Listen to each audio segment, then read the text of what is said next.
Salut, bienvenue sur Afterstart, votre rendez-vous football. Aujourd'hui, forcément, on va revenir sur cette affaire qui secoue la CAF, la nouvelle affaire après Espérance Tunis, Wydad Casablanca la saison dernière. Cette fois-ci, c'est Génération Foot Zamalek. On est à 48 heures du tirage au sort de la phase de groupe et on ne sait toujours pas qui de Zamalek ou de Génération Foot va se retrouver dans cette phase de groupe. Pourquoi? Parce que le match retour n'a pas lieu entre ces deux équipes. Génération Foot a fait demi-tour après avoir constaté déjà qu'ils n'avaient pas pu s'entraîner et ensuite que le match avait été reporté. Pourquoi? Qui est dans son droit? On va essayer de répondre à toutes ces questions. Ensuite, on va faire un tour d'horizon de l'Afrique parce que forcément, à l'approche des trêves internationales, comme d'habitude, les sélections commencent à piocher à gauche, à droite quelques binationaux. On parle de Tammy Abraham, on parle de Ya Teren, je crois, du Maroc, si je prononce bien son nom. Il y a beaucoup de binationaux comme ça qui sont convoités aussi, Kamavinga. Pourquoi est-ce que les fédérations africaines attendent toujours le dernier moment pour venir solliciter les binationaux? Ça va être les deux thématiques d'Afterstart du jour. Vous connaissez la musique maintenant, on va commencer par la présentation de mes invités. Je pense qu'aujourd'hui, ça va encore beaucoup débattre, comme d'habitude d'ailleurs. Notre consultant foot, Ibrahim Angouloma. Bonjour Ibrahim. Bonjour Mansour. Ibrahim, de retour d'une grande tournée mondiale, on peut dire quasiment. Hein. Ah oui, j'ai fait un peu... J'étais aux États-Unis, à Washington, à Reykjavik, Islande et aussi à Dublin.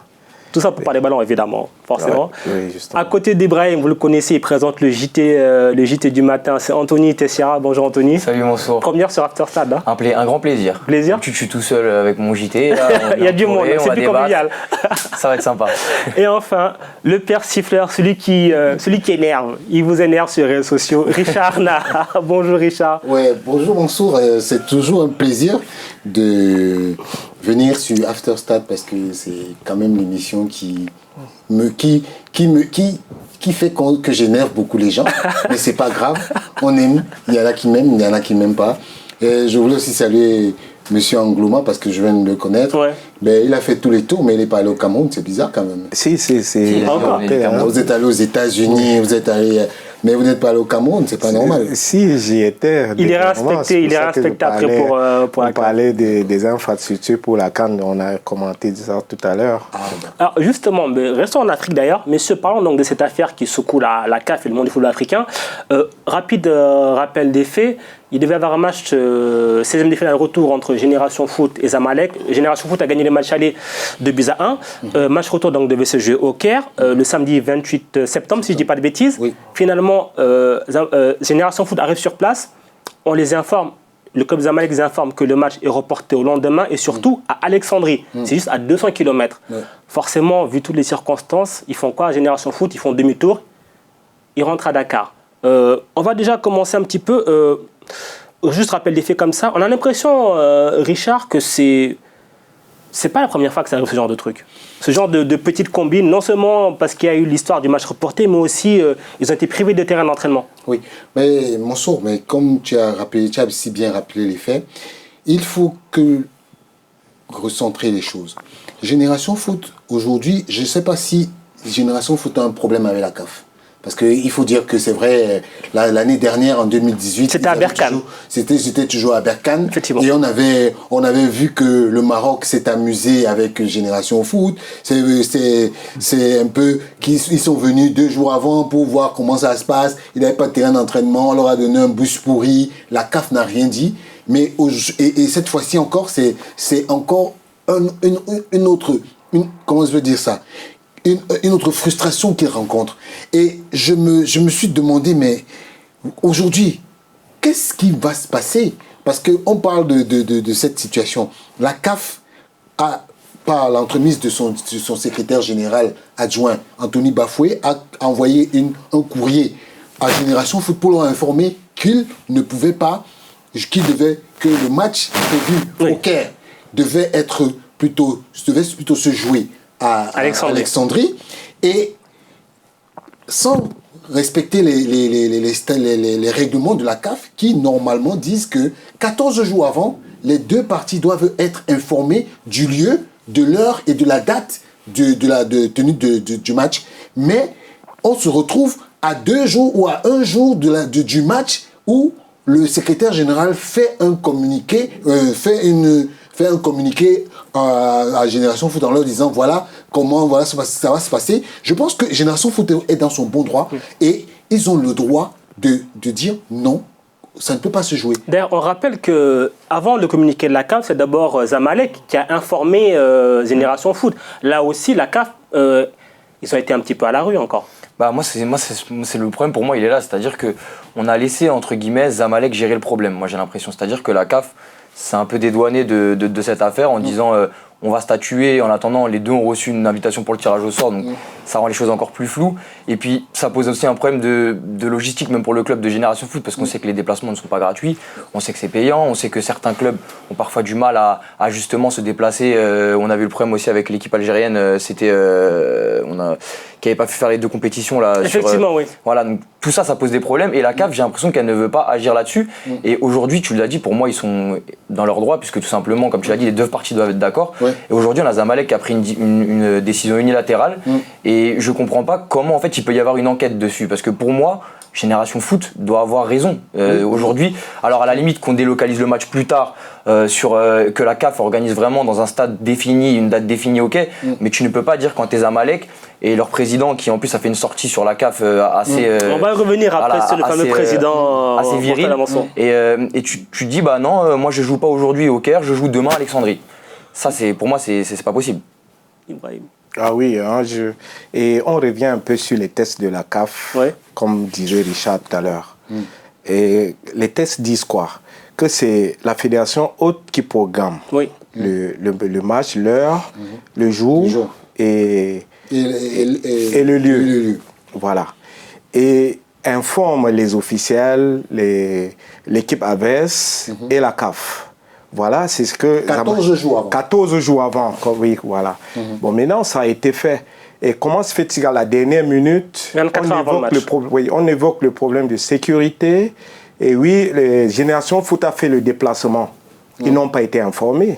Parce que s'ils avaient été informés, ils ne seraient pas allés et se bloquer, heurter à la porte du stade où le gardien dit « je n'ai pas l'autorisation d'ouvrir la porte ». Ce qui est même encore plus grave dans cette histoire, c'est que le secrétaire général dit « ok, vous allez partir jouer à Alexandrie pour un problème de sécurité et Zamalek va prendre tout en charge ». Ça, c'est même rien. Ce qui est bizarre, c'est que on évoque un problème de sécurité et les matchs du championnat égyptien se jouent au Caire le même jour où devait se jouer le match. Et vraiment, c'est la fédération qui a informé la CAF de la délocalisation du match. Et la même fédération a programmé des matchs de la deuxième ou la troisième journée du championnat égyptien de football sur les installations où devrait se tenir la rencontre de la Ligue des Champions. De Ligue des Champions. Ça veut dire qu'en fait, cette fédération a privilégié leur équipe locale à une compétition africaine. Ce qui, normalement, même dans les textes de la CAF, si un terrain est réquisitionné pour deux rencontres, que ce soit la rencontre du championnat et une rencontre africaine, c'est la rencontre africaine de la CAF qui est privilégiée. C'est qu'on ne dit pas toujours. Parce qu'aujourd'hui, là où les Égyptiens sont tombés dans le piège, c'est qu'ils ont organisé les rencontres du championnat sur les stades querellés, où on avait dit qu'il y avait des problèmes de sécurité. C'est vrai, il y avait des problèmes de sécurité, puisqu'il y avait des grèves, qui étaient en cours au Caire, mais ceci, ça ne veut pas, ça n'exempte pas le Zamalek de faute. Et d'ailleurs, je pense que, pour emboîter le pas à Richard, je pense que c'est pas la même chose. Entre un championnat local et un match international, il est question ici de gérer et les supporters sénégalais qui vont arriver et les joueurs, la délégation. Bon, on sait que les déplacements en Afrique, c'est plus compliqué. C'est plus compliqué, il n'y en avait pas. Mais au-delà de ça, on parle de la Ligue des Champions quand même. Moi, c'est ça qui me choque aussi, c'est que c'est censé être la compétition la plus importante, la plus regardée, la plus suivie, la plus attendue. Comme en Europe, finalement, où la Ligue des Champions, c'est les grandes équipes qui s'affrontent et on va définir la meilleure équipe d'Afrique. Et aujourd'hui, on a des problèmes là-dessus. Et la CAF, comme j'ai dit, Mais justement, parlant de la CAF, deux responsables de la CAF se sont contredits en l'espace de 24 heures. Vous pouvez imaginer ça? Le secrétaire général chargé des compétitions dit il n'y aura pas match, on va délocaliser.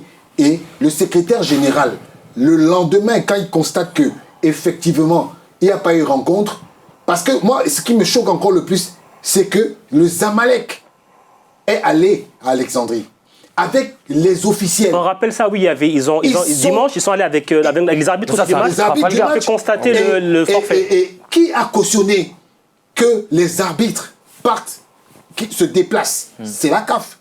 Le secrétaire général a, ce même jour, ce dimanche-là, a fait le constat qu'il y a 3 matchs qui se sont joués et a dit qu'il devait étudier. Pour moi, je pense qu'à un moment donné, c'est vrai, il faut appliquer les textes.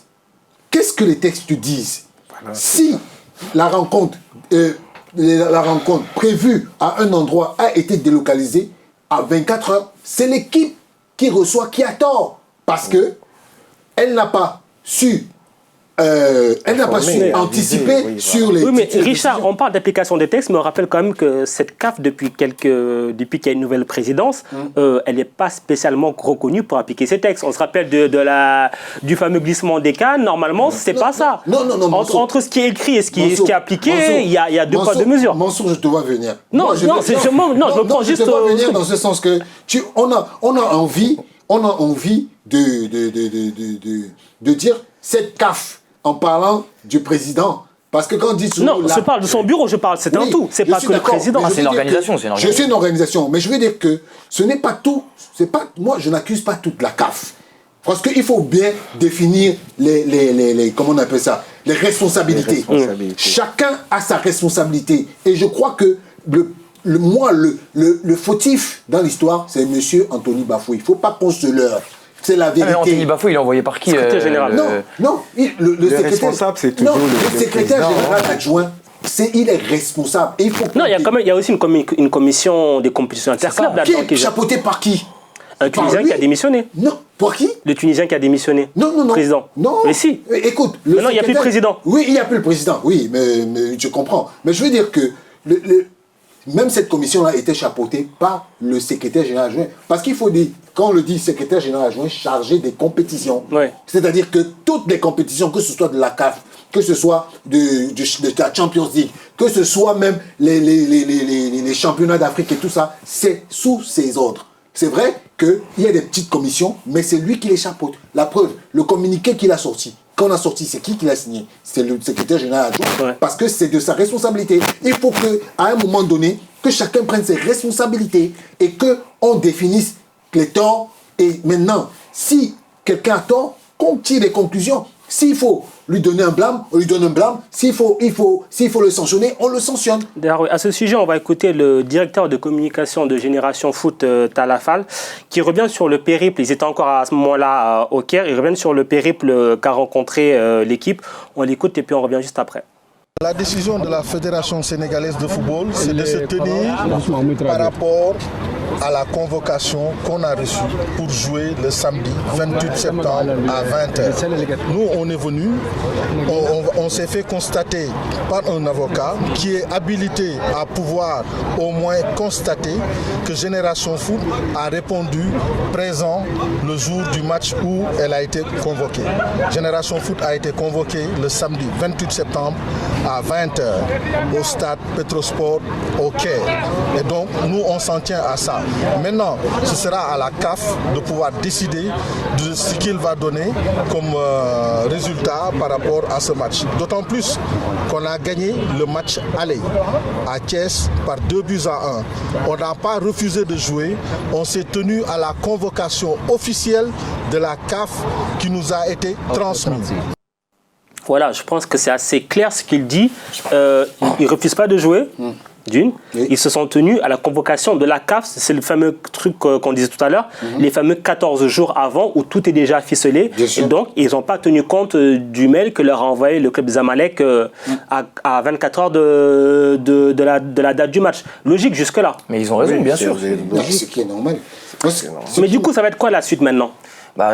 logiquement, la CAF devrait prendre en charge les choses et c'est eux qui doivent prendre une décision de toute façon. Oui, mais la CAF, ils ont fait un communiqué quand même, ou d'ailleurs, je ne sais pas si vous l'avez vu, mais un communiqué pour pas dire grand-chose, justement. Mais justement, est-ce que c'est pas ça le problème? Parce que tout à l'heure, il nous parlait d'Anthony Boifé, qui décide un peu de tout ça, etc. Mais est-ce que le problème, c'est pas le fait que justement, il y ait une seule personne qui décide de tout ça et que finalement, il n'y ait pas tout un comité qui se réunisse avec des avis divergents, avec des votes, avec quelque chose où là, on va décider quelque chose de concret et de clair? Non, mais tu penses que généralement, c'est la commission, je pense que c'est la commission des compétitions qui va trancher. Interclub qui va trancher. Et je pense que pour moi, Génération Foot, c'est couvert.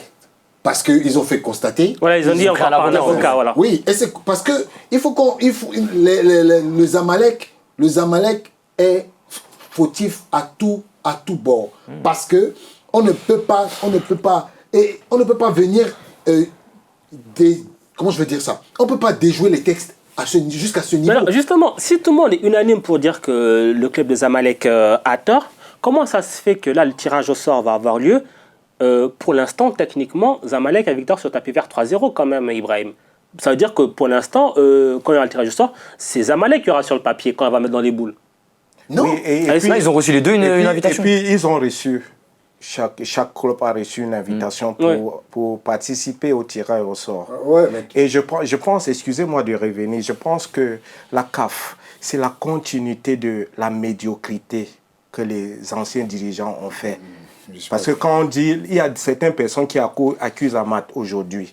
Amat, lui, il a ses torts, bien sûr. Mais revoyez le football africain, Mansour. Que devient le football africain?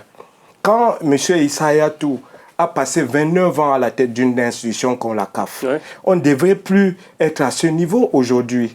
Regardez, revenons à les sélections nationales.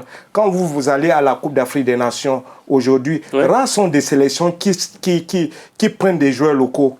Non, ça c'est moi je suis en train de c'est l'ensemble de tout ça. C'est l'ensemble de tout ça. Pour montrer que le football africain est malade. Non, le football, quel que soit, moi je pense qu'il ne faut pas dire le football africain il est malade. Il est malade de quoi? Il est malade de ses décisions. Parce que... Et c'est la CAF. Non, oui, c'est la CAF. Mais je ne veux pas parce qu'on ne peut pas... C'est comme si je peux venir dire à Stade Afrique, tout le monde à Stade Afrique est nul. Non, on ne peut pas dire ça. Il y a des gens bien quand même. Il y a des gens bien quand même. Il y a des gens bien. On essaye du moins. Quand une institution ne marche pas, on voit le dirigeant. Ce n'est pas qui ce n'est pas toute institution qui ne marche pas. Mais à un moment donné, il y a quelque part où ça pose problème. Il y a un moment donné où il y a un amateurisme. On a parlé de ça tout à l'heure. On a donné les responsabilités de chacun. Parce que quand on vient dire que le football africain ne marche pas, c'est pas tout le football africain qui ne marche pas. Le football africain ne marche pas, monsieur Richard. Je vais vous dire. Donne-moi juste une preuve. Je donne une preuve. Je prends l'exemple des Lions indomptables du Cameroun. En 90, ils sont allés en Coupe du Monde avec 2 ou 3... Attends, non, Richard, laisse finir. Ils sont allés en Coupe du Monde avec 2 ou 3 professionnels. Les autres étaient des locaux. Vous voyez le résultat, ils sont arrivés en quart de finale. Aujourd'hui, ce n'est plus possible. Ce n'est plus possible. Mais c'est pour ça faute à qui? Parce que le football africain va de mal en pire. Non. Les championnats nationaux ne valent plus rien aujourd'hui. Non, je vais t'expliquer pourquoi. Je peux comprendre ce que tu dis. Je peux comprendre ce que tu dis, mais je ne veux pas qu'on englobe tout. Parce que si tu vas par exemple prendre le championnat, toi tu as parlé de l'exemple du Cameroun. Moi je te prends l'exemple de l'Afrique du Sud. L'Afrique du Sud a un championnat qui est très bien tenu. Mais l'Afrique du Sud, Richard, ça n'exemple pas par La Tunisie a un championnat qui est bien tenu. Le Maroc a un championnat qui est... C'est l'Afrique. Il faut pas... Donc ça veut dire quoi? C'est l'Afrique subsaharienne? Oui, non. De toutes les façons, l'Afrique du Sud est l'Afrique subsaharienne. Hein. Non, mais Richard, là on joue sur les mots. Je veux dire simplement que, sincèrement, ne prenons pas un cas minime pour en faire une généralité. Il y en a plusieurs. Parce que la faute que M. Ça, c'est un exemple parmi tant d'autres. Non, la faute que M. Anthony Bafoué a faite ne doit pas entacher sur tout le monde. Parce qu'il faut dire qu'aujourd'hui, la CAF respecte au moins son calendrier. Il n'y a pas une compétition qui est ajournée parce que... Et s'il te plaît, revenons sur l'invitation des deux équipes. Moi, j'ai appelé. Moi, j'ai appelé un responsable de la CAF. Je lui dis, mais comment ça se fait que deux équipes qui sont qui ont un match sont appelés pour un tirage au sort. Il m'a dit c'est simple. Aujourd'hui, qu'on donne la faute, qu'on accorde, qu'on qualifie Zamalek ou Génération Foot, les deux vont participer aux compétitions africaines. Alors oui, mais il y a un souci. Participer. Oui, non, il y a un souci. Oui, mais Richard, il y a un souci. Sauf que selon qui on qualifie, ça faut le tirage au sort parce qu'ils ne seront pas dans les mêmes chapeaux. C'est ça le problème. Écoute, je ne dis pas non, mais je dis que de façon réglementaire, on a invité les deux clubs à participer au tirage au sort. Oui. On ne leur a pas dit, vous allez participer au tirage au sort de la Champions League, vous allez participer au tirage au sort de la Coupe de la CAF. Ça, c'est vrai. Donc voilà pourquoi ils ont tous les deux reçu des invitations. Donc moi, je reviens au problème Zamalek Génération Foot. La faute est, cette faute, c'est le secrétaire général adjoint. Mais c'est la CAF. C'est la CAF. Écoutez, oui, c'est la CAF. Moi, je comprends ce qu'il veut dire. C'est parce qu'il travaille à la CAF. Du coup, forcément, la CAF va être mise en avant. Vous savez. Non, Richard, qui organise la compétition? C'est la CAF. C'est mais pour ça. écoutez, mais je suis d'accord. Mais il faut absolument dédouaner d'autres responsables. Non, je ne dédouane personne. Je suis juste en train de dire parce que tu as englobé tout le monde. Il ne faut pas englober tout le monde. Parce que quand tu englobes tout le monde, ça fauche tout. Ce n'est pas parce que j'ai pris l'exemple, c'est pas parce qu'une personne a fait une erreur que ça déteint sur toute l'administration. Moi, je ne suis pas forcément d'accord avec tout ce qui se passe à la CAF, mais je refuse qu'on dise que oui, tout le monde à la CAF, c'est des ripoux. Non, il y a des gens ripoux à la CAF, il y en a qui ne sont pas des ripoux. Ah, bien sûr, comme partout. Voilà. Donc, c'est pour dire qu'aujourd'hui, ne mélangeons pas tout. Aujourd'hui, l'affaire générale... Et je vais vous dire un truc. Et nous aussi, les gens de l'Afrique subsaharienne, il faut qu'on soit intelligents. Parce que quand, par exemple, une équipe comme Génération Foot, l'année dernière, ils se sont fait avoir. À Berkane. Quand ils se sont fait avoir, parce qu'ils n'avaient pas compris le système. Dans ces pays-là, parce qu'il faut pas, je ne veux pas indexer dans cette zone-là, il faut faire très attention. Parce que ce sont des fins démoraliseurs. Quand vous venez, déjà, le Zamalek a perdu chez eux. Ils veulent avoir toutes des stratégies pour vous déstabiliser. Ils ont un peu retenu la réponse, vu que cette fois-ci, ils sont venus avec un avocat. C'est la preuve qu'ils ont retenu quand même. Mais oui. Mais là, tu peux pas préparer ça, Richard, parce que tu te déplaces. Ça, c'est quelque chose que malheureusement, ça te tombe dessus quand tu arrives en Égypte. Tu te déplaces là-bas, tu te rends compte que le stade, il est fermé. Oui. Donc toi, tu as déjà un peu prévu le coup parce que tu as reçu un courrier en avant. Mais oui, quand le stade est fermé, qu'est-ce que tu fais? Tu as un hôtel. Oui, mais l'avocat, il était là pour ça. Donc l'avocat, je pense que... Quelque part, ils l'ont senti venir. C'est pour ça, parce qu'ils vont travailler avec l'avocat.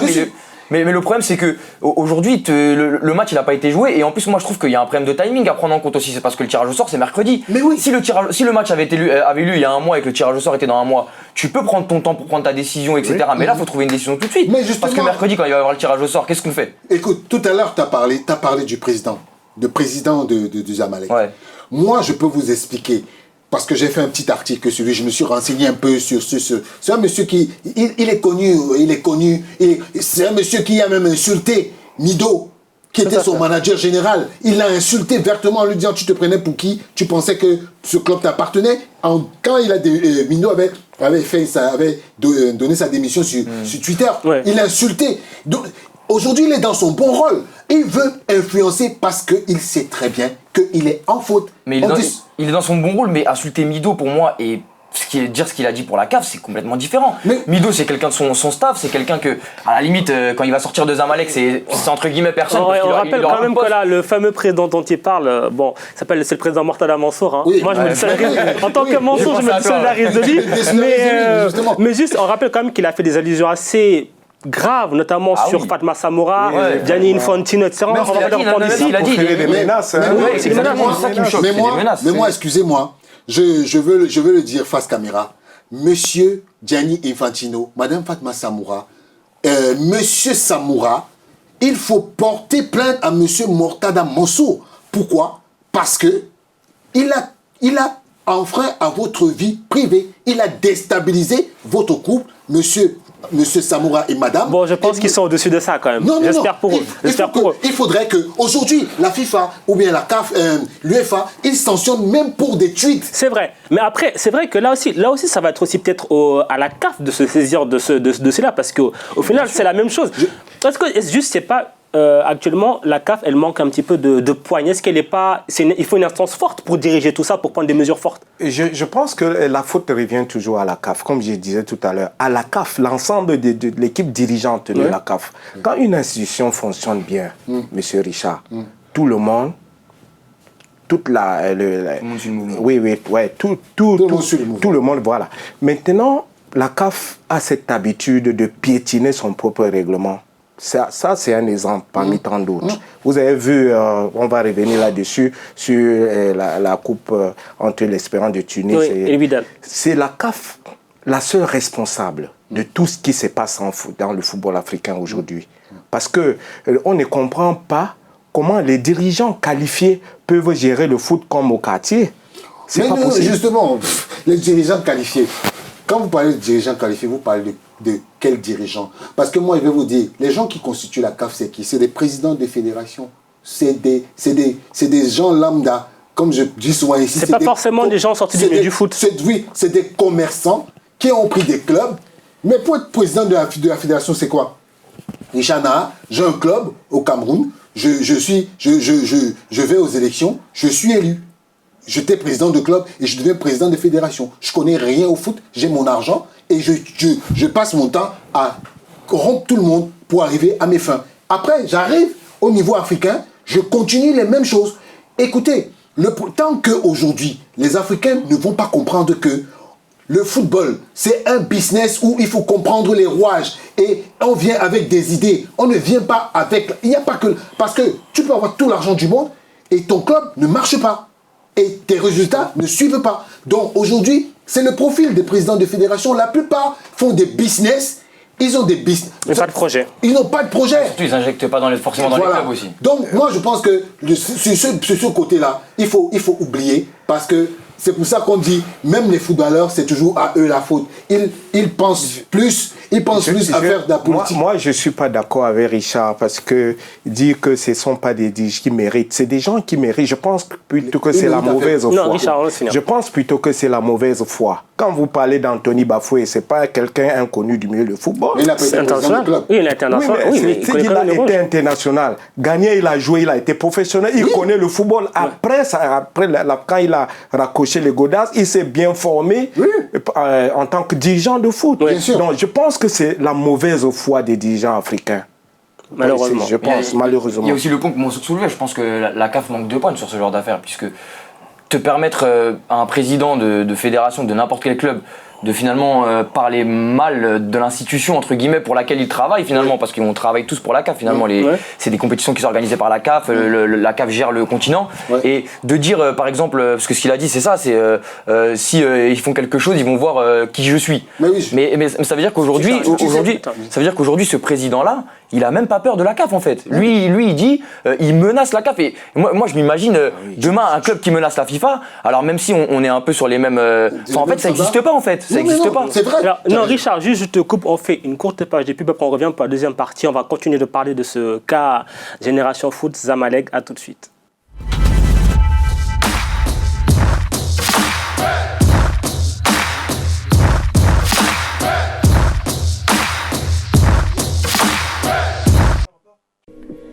Bonne nouvelle pour tous les passionnés de sport, l'application Stade Afrique est enfin disponible.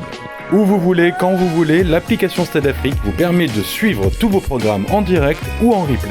Sans oublier le meilleur des actualités sport Afrique à travers notre fil d'infos, ainsi que toutes les diffusions de vos programmes préférés sur notre grille de programmes. Stade Afrique, c'est aussi la possibilité de contacter directement vos animateurs favoris, tous les jours à toute heure, regarder Stade Afrique en live gratuitement, accéder au replay complet de nos meilleurs programmes, toute l'info sport Afrique gratuite dans l'application Stade Afrique. Stade Afrique, l'application toujours plus proche de ses téléspectateurs. La nouvelle application Stade Afrique, c'est simple, c'est gratuit, alors n'attendez plus, téléchargez-la dès maintenant sur l'Apple Store et Google Play. Stade Afrique, on aime le sport, on aime l'Afrique.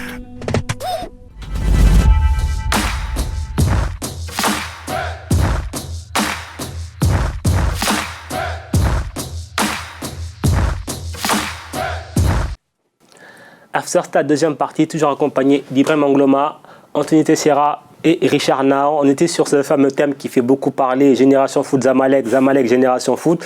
Richard, je t'ai coupé en plein élan juste avant la coupure pub. Je te laisse relancer le débat. Oui, justement, tout à l'heure, on disait que c'est la CAF qui doit gérer. La CAF qui doit gérer. Oui, je suis d'accord, mais il faut qu'on fasse un petit parallèle.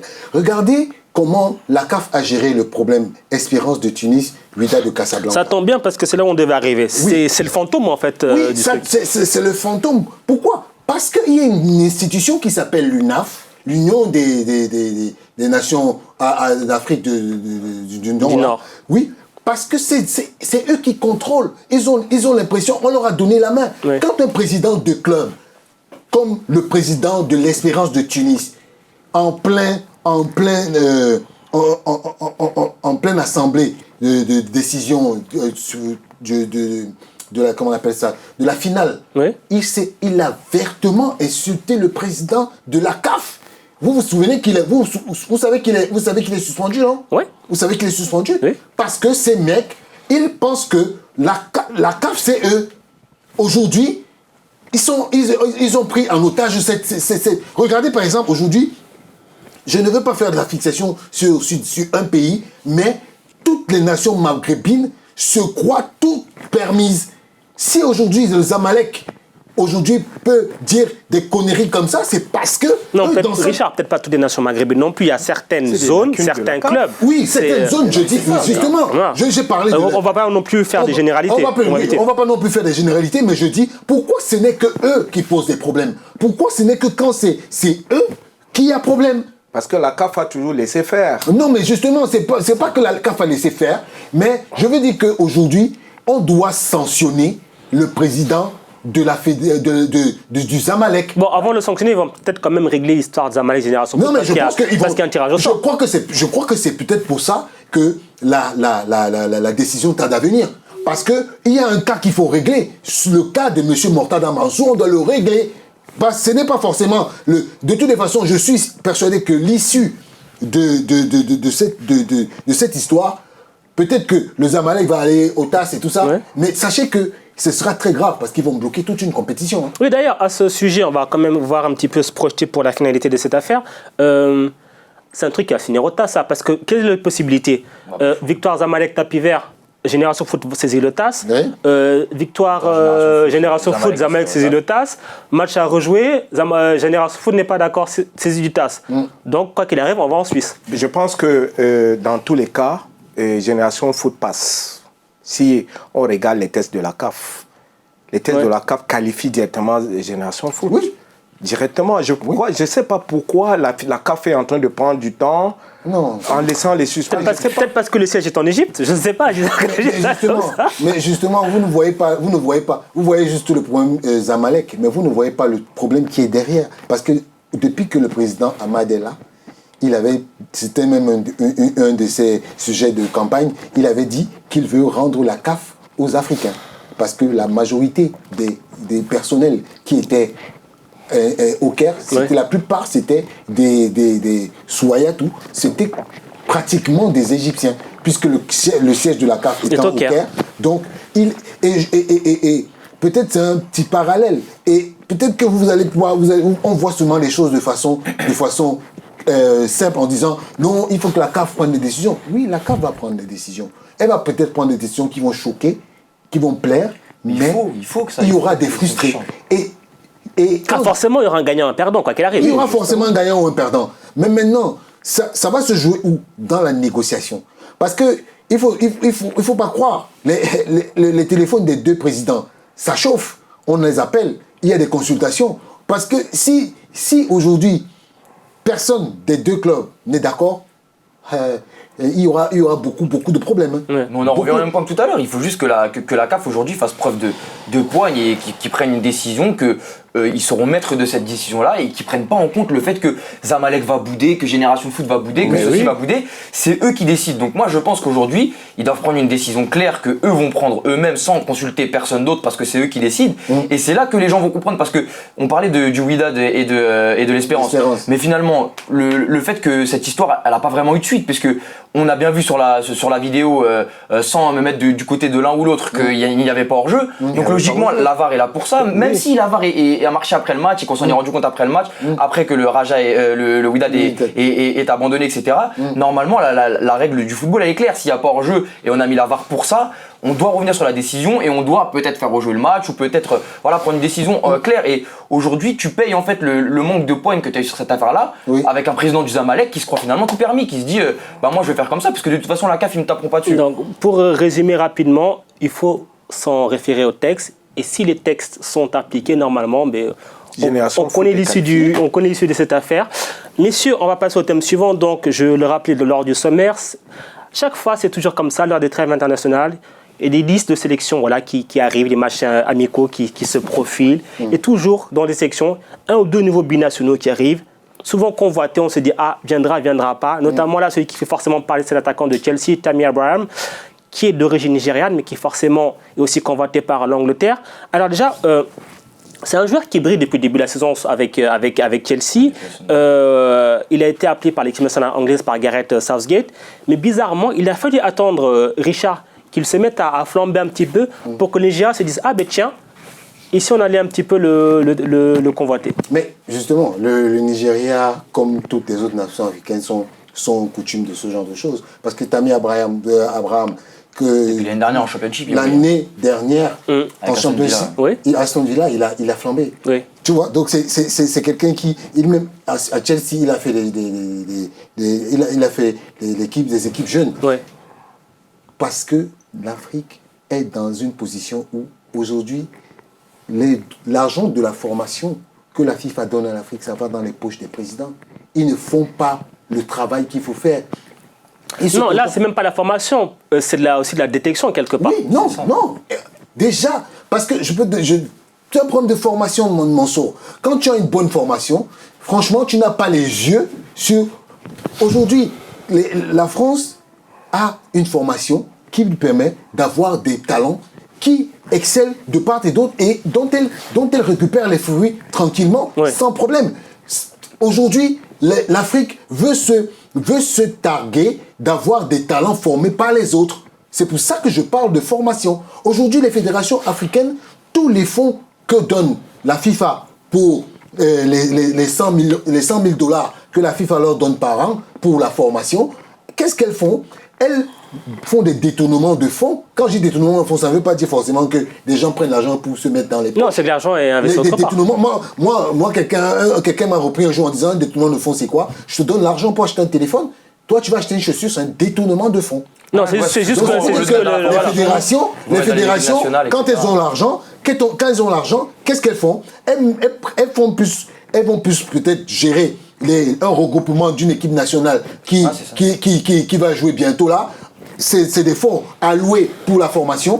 Et après, il n'y a pas formation. Qu'est-ce qu'elles font? Elles envoient des gens pour détecter les talents. Moi, je connais des pays ici, des pays qui ne vivent que de ça. Alors, mais justement, restons dans la partie détection et prospection. Pourquoi est-ce qu'Ibrahim se retarde dans la prospection? On voit beaucoup de joueurs qui sont jeunes, mais que finalement, ce n'est quand ils commencent à éclore, arriver au haut niveau, que les fédérations s'intéressent à eux. Moi, je prends un cas qui me revient à l'esprit, c'est celui de Mario Lemina, le joueur du Gabon. À l'époque où il était à Lorient, il a fallu attendre qu'il aille à Marseille, il commence un petit peu à éclore pour que la fédération gabonaise s'intéresse à lui. Pourquoi est-ce qu'il faut toujours attendre que les joueurs soient en train d'être sur la pente ascendante?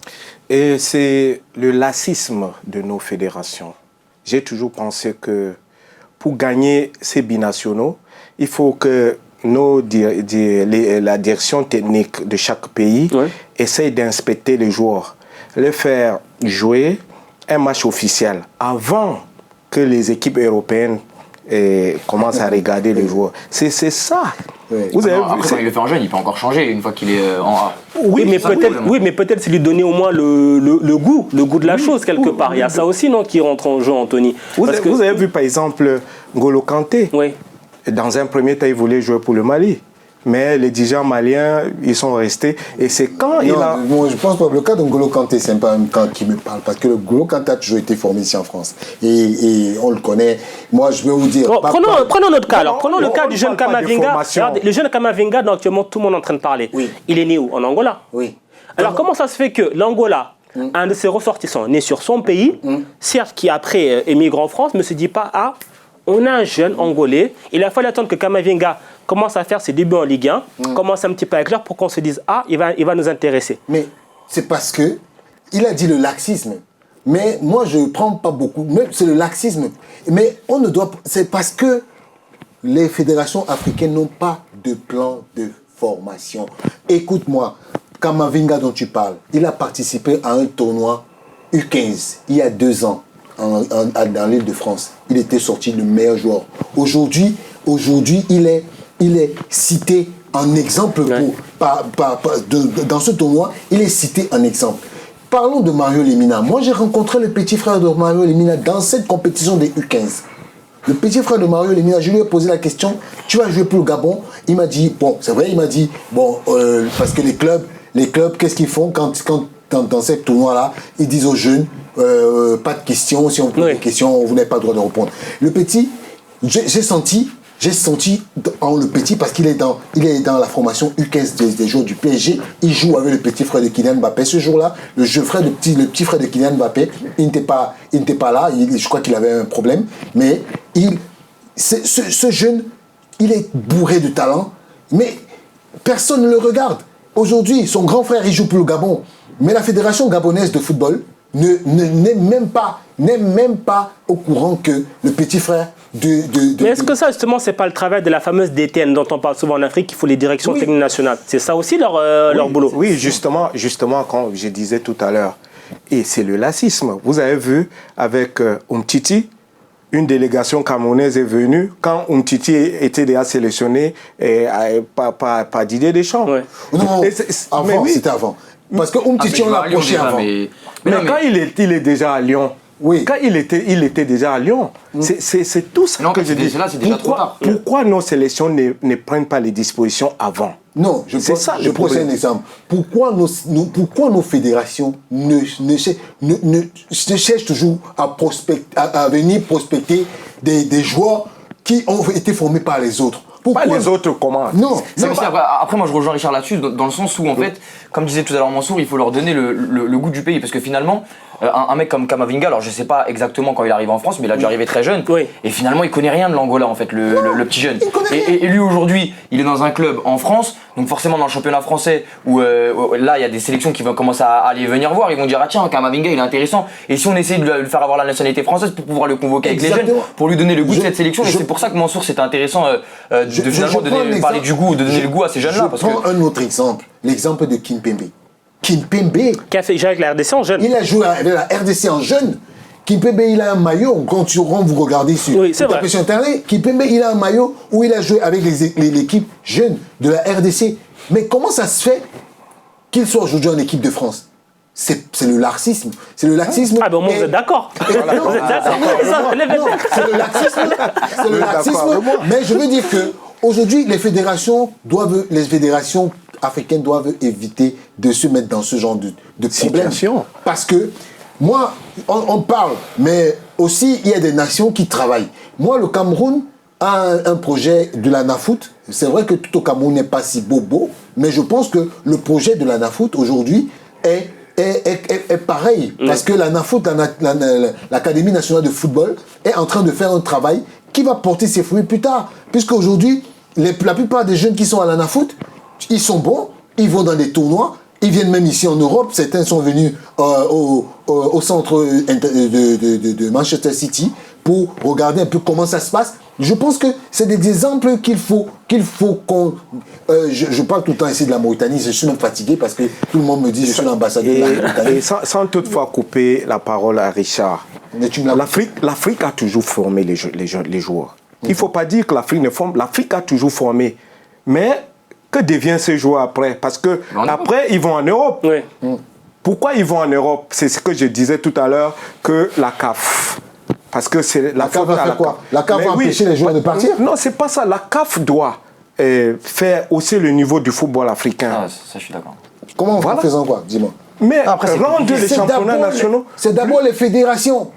Non, avant de parler des niveaux des compétitions interclubs, il y a aussi les championnats locaux qui sont peut-être pas au niveau. Voilà, qui dirige les championnats, c'est pas la CAF. Et puis je trouve qu'il y a des circuits qui font en sorte que les joueurs aillent en Europe. Alors ça apparaît bien, comme par exemple ces Générations Foot avec le FC Metz. Oui. Comme par exemple ce genre de partenariat-là. Oui. C'est bien, mais au final, le mec il se barre en France. Oui, et tu perds ton talent au final. Donc ça aide certains clubs à, effectivement, dans la formation, ça ramène des gens qui connaissent le football, qui savent gérer des jeunes joueurs, qui savent gérer des clubs. Mais au final, ces mecs-là, ils ne resteront pas au pays. Je vais te dire, les projets comme les projets de Génération Foot, c'est vraiment les projets porteurs. Parce que le joueur de Génération Foot qui vient en France, c'est un joueur qui a ça dans sa formation. Non, il a été préparé. Il est sénégalais. Il est sénégalais. Parce que je vais te dire. Ouais, mais là, c'est le problème. Je vais te dire, les gars de Génération Foot ont une condition. C'est que si le joueur Sadio Mané, si Sadio Mané était venu comme tout le reste, je pense qu'aujourd'hui, on aurait tout fait pour le signer français. Ouais, bien sûr. Tu vois un peu? Donc, voilà leurs conditions. C'est-à-dire qu'ils vous envoient des joueurs, mais les joueurs restent sénégalais. J'avais pas pris en compte cette condition, c'est bien. Voilà. Donc, c'est pour dire qu'aujourd'hui, il y a un travail qui doit être fait. Il doit être fait au niveau local. Et arrêtons de venir voir les Mbappé et leur dire, venez. Moi, je prends un exemple simple. Peut-être c'est un exemple privé, mais j'ai mon neveu, il joue au foot. Mais le petit, quand tu lui demandes, mais tu veux jouer pour quelle sélection? Il te dit, il est hésitant. Parce que si, c'est peut-être par respect pour moi qui me dit le Cameroun. Mais dans sa tête, le petit, il est dans sa tête. Après, il veut jouer pour la France. Après, c'est une question aussi d'image, entre guillemets, parce que malheureusement, moi, je pense aujourd'hui que les fédérations, enfin les sélections africaines, elles font, et c'est logique, elles font moins rêver qu'une sélection européenne. Parce qu'aujourd'hui, si demain tu es Mbappé, Mbappé, demain il a le choix entre la France et le Cameroun. Oui. À ton avis, il va choisir quoi? Il va choisir la France. Mais pourquoi? Parce que, il y a peut-être pas que ça, il y a le fait qu'il ait grandi en France, etc. Mais il va se dire, avec la France, j'ai peut-être moyen d'être champion du monde, j'ai peut-être moyen d'avoir... Est-ce que c'est pas justement le projet sportif qui est pour ça que je pense, pour ma part, j'ai toujours pensé que il y a deux choses. Il y a la faute à nos dirigeants, les dirigeants du football africain. Et puis, il y a ce manque d'amour de la part de ces binationaux envers leur pays d'origine. Non, c'est faux. Hein. Mais il y a ça aussi. Non, il n'y a pas de manque d'amour. Il y a des cas où ces joueurs ont refusé les sélections européennes pour jouer en sélection africaine. Prenons l'exemple de Bouna Sarr. Bouna Sarr refuse la Guinée, il refuse le Sénégal. Il fait son il attend l'équipe de France. Il rêve en couleur de jouer en équipe de France. Parce que je parle du rêve en couleur. Lui, il a 27 ans aujourd'hui. Il y a la Guinée qui a une bonne équipe. C'est une équipe qui peut se qualifier facilement pour une phase finale de la Coupe du Monde. C'est faux. Et là, après non. Là, c'est... Voilà. Je suis en train de... Et il attend l'équipe de France. Ça va arriver quand? Mais je te prends un autre exemple, un contre-exemple de ce que tu dis. Nicolas Pepe, quand il signe, et quand il décide finalement d'opter pour la Côte d'Ivoire, il a arrangé. Pour lui, dans sa tête... c'est personne encore. Oui, c'est personne encore. Et aujourd'hui, je peux te rassurer que Nicolas Pepe, il regrette son choix. Parce que quand il voit des joueurs comme Ikoné, qui sont en équipe de France, il regrette. Mais maintenant, tu vas accuser qui? Tu vas accuser Ikoné, tu vas accuser Pepe d'avoir il a eu l'amour de son pays pour aller signer et il allait pour aller. Mais peut-être qu'à ce moment-là, il pensait pas qu'il pourrait. En fait, finalement, j'ai l'impression que parfois les sélections africaines, elles récupèrent que des mecs qui finalement sont recalés. C'est là où je voulais venir. Est-ce que quelque part, c'est justement ça ma question. Est-ce que l'Afrique, les sélections africaines, les fédérations africaines, elles sont cantonnées à être les plans B de ces binationaux? C'est pour ça que je disais tout à l'heure, finalement, la sélection africaine fait moins rêver aujourd'hui qu'une sélection. Oui. Alors, pas toutes les sélections européennes, parce qu'il y a des sélections comme le Sénégal, comme le Nigeria, qui sont pour moi au-dessus de certaines fédérations européennes. Oui. Mais tu prends la France, l'Allemagne, toutes les fédérations d'Europe occidentale. Tant rêvé, c'est que Bounassar irait là-bas. Mais Bounassar, pourquoi il a refusé la Guinée et le Sénégal? Non. Mais c'est parce que l'année dernière, quand il était bon, là, Didier Deschamps, il était à deux doigts de l'appeler. Voilà. Et maintenant, mais maintenant, je suis pratiquement sûr que la Guinée, il le rappelle, il y va en courant, Bounassar. Non, je peux te rassurer que la Guinée a encore refait la tentative, il a refusé. Je veux te dire que... Parce qu'il rêve toujours d'une sélection en équipe on est de France. dans un problème global. Mais maintenant, il faudrait que les sélections, pour ne pas s'emmerder, elles doivent former. Regardez par exemple un monsieur comme Jean-Alain Boumson, quand il signait à l'équipe de France, quand il était à Auxerre, il pouvait jouer pour le Cameroun, mais il a préféré. Mais parce que le Cameroun à ce moment-là faisait toujours rêver, mais il avait deux choix. Mais après, Richard, au-delà de ça, est-ce que justement, si ce n'est pas les fédérations africaines qui sont en tort, quand on voit souvent les problèmes de logistique, les problèmes de transport, les problèmes de primes, les problèmes...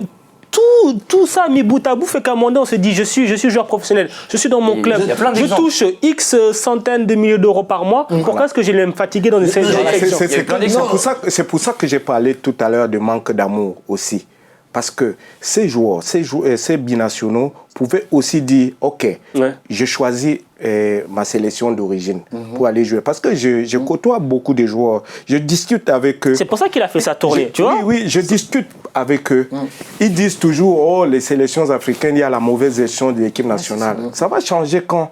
Il y a d'autres joueurs, leurs coéquipiers qui ont choisi, les Didier Drogba ont choisi de jouer pour la Côte d'Ivoire alors qu'ils avaient la possibilité de jouer pour l'équipe de France. Il y en a plusieurs. Non, je sais. Mais quand tu dis le manque d'amour des binationaux, regardons un peu le cas de Joël Matip. Tu peux accuser ce bonhomme qui avait la sélection allemande à ses pieds pendant qu'il était jeune.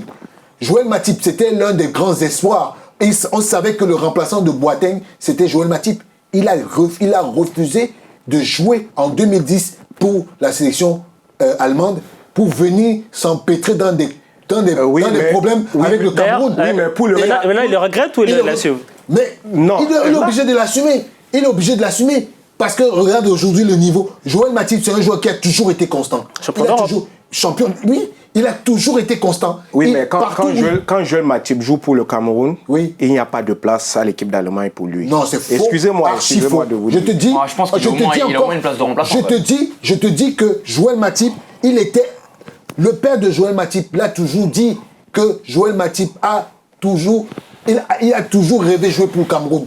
Il a toujours rêvé de jouer pour le Cameroun. C'est pour ça qu'il a refusé de jouer pour l'Allemagne. Même Choupo-Moting, c'est pareil. Mais il était dans l'équipe jeune allemande. Mais oui, je dis qu'on savait très bien, Joël Matip était un grand espoir du football allemand. Et aujourd'hui, si Joël Matip n'avait pas signé pour le Cameroun, il serait en train de jouer pour l'Allemagne. Alors, messieurs, maintenant, pour conclure rapidement cette partie, parce que malheureusement, ça file. Ça va vite. Hein. Vous parlez beaucoup aussi. Quelle serait la solution? Quels peuvent être les axes à améliorer au niveau africain pour séduire davantage ces différents profils de joueurs, que ce soit des binationaux qui sont nés en Europe ou des joueurs qui sont nés en Afrique qui sont ensuite partis en Europe? Sur quoi est-ce qu'il faut travailler pour se mettre au niveau et pouvoir, on va dire, un peu concurrencer les fédérations et les sélections européennes? Je pense que les fédérations africaines doivent aussi essayer de détecter les binationaux avant. Oui. Les faire jouer des matchs officiels en sélection A. Oui. Et dès qu'un joueur joue un match officiel en sélection A, c'est terminé. Vous avez vu... c'est quel joueur, le Marocain, quand... Yataren. Non, Ziyech aussi. Hakim Ziyech. Oui, voilà. Donc, ils attendent toujours. Oui. Ils attendent toujours l'équipe de France ou bien une sélection européenne. Après, quand ça ne marche pas, l'équipe africaine, c'est toujours en plan B.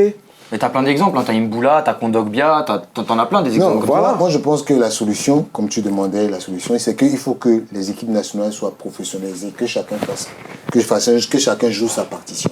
Et qu'on n'arrive pas à des cas extrêmes, que ce soit toujours la fédération qui soit... Regardez un peu comment Belmadi, il gère le cas Aouar.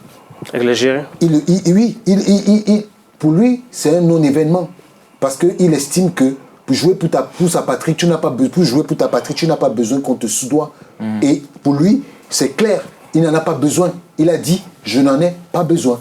Et les fédérations aujourd'hui doivent se faire respecter et non être à la solde des binationaux qui si on le dit ici, comment les joueurs, combien on paye les joueurs binationaux pour qu'ils viennent jouer. Non, ça, ce serait notre émission, ça va être. Ce serait le thème de notre émission entièrement. Voilà, ça, c'est le thème de notre émission. Je veux dire qu'aujourd'hui, les fédérations doivent être plus structurées, doivent se faire plus respecter pour qu'on n'arrive plus à des cas où des joueurs soient appelés aujourd'hui à délaisser. Il faudrait que les sélections africaines se prennent au sérieux et qu'on se dise que oui, nous sommes une nation qui doit se faire respecter. Si un joueur veut venir jouer pour nous, regardez par exemple le cas d'Ntep. Ntep est revenu à l'équipe du Cameroun. Après avoir dit non. Parce qu'il est barré en équipe de France. C'est parce qu'il est barré en équipe de France. Oui, c'est parce qu'il est barré en équipe de France. Et ce n'est pas le Cameroun qui a fait la démarche pour que Ntep revienne. C'est parce qu'il a senti que, mais j'ai au moins une chance de ce côté-là. Et les fédérations doivent stopper. Malheureusement, c'est les fameux plans B qu'on dit depuis tout à l'heure. Mais oui, Massou, je voulais rectifier quelque chose que Richard a dit tout à l'heure. Richard a dit, il ne faut pas attendre que les autres forment pour que vous veniez prendre. Ce n'est pas parce qu'on forme un joueur en France qu'il est obligé d'être à l'équipe de France. Bien sûr. C'est pas parce qu'on peut aussi former les Français en Afrique. Non, quel Français va venir en Afrique? Mais je suis c'est pas parce qu'on forme un footballeur en Europe qu'il est obligé de jouer en sélection européenne. Oui, non, mais sauf que le footballeur que tu formes en Europe, il voit bien comment est géré l'Europe et comment est gérée l'Afrique. Et c'est pour ça que je pense qu'il y a déjà un travail de fond à faire. De structuration. Exactement, parce qu'aujourd'hui, comme il le disait tout à l'heure pour Matip ou même pour plein d'autres joueurs, je pense qu'il y en a qui s'interrogent, qui se disent, bah tiens, quand même, moi je suis Camerounais, je suis Sénégalais, je suis Ivoirien, j'aimerais bien jouer pour rendre fier par exemple mes parents, pour rendre fier ma famille, pour jouer pour ma patrie, etc. Sauf que tu te dis quoi? Tu te dis, je vais arriver en équipe de France, je vais toucher mes sous, le truc va être très bien géré, je vais jouer comme il faut, je vais m'entraîner comme il faut, et je vais être champion du monde. Et je vais être champion du monde en plus, où j'ai la possibilité de l'être. Et tu vas arriver en Afrique, tu te dis, bah attends, il y a l'autre Zamalek qui refuse de jouer, y a la Ligue des Champions, la finale, on sait pas qui la gagne, t'as les problèmes de primes, les problèmes de gestion, les problèmes de corruption. Et moi je pense que c'est d'abord tout ça qu'il faut gérer pour aujourd'hui récupérer des talents. Un dernier petit exemple pour finir. Il a dit, il y a un manque de patriotisme. Ouais. En 2014, j'étais à la Coupe du Monde au Brésil. Quand le Cameroun s'est fait éliminer, je connais un seul joueur qui a coulé les larmes. Il était frustré. Il s'appelle Joël Matip. Joël Matip, d'ailleurs, il n'est plus jamais revenu tellement il était frustré. Il n'est plus jamais revenu en sélection.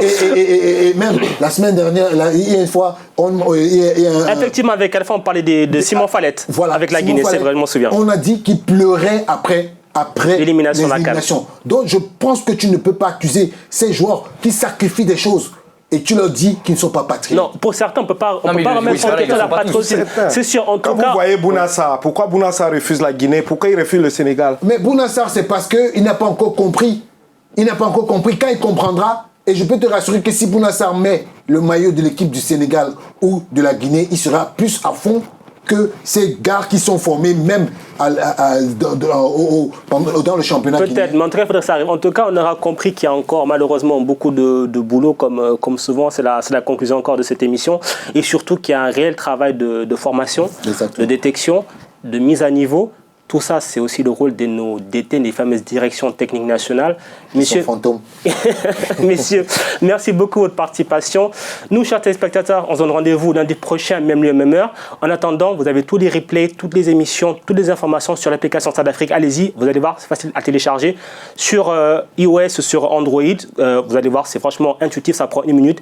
Rendez-vous lundi prochain. Allez, ciao, ciao. Bonne soirée à tous.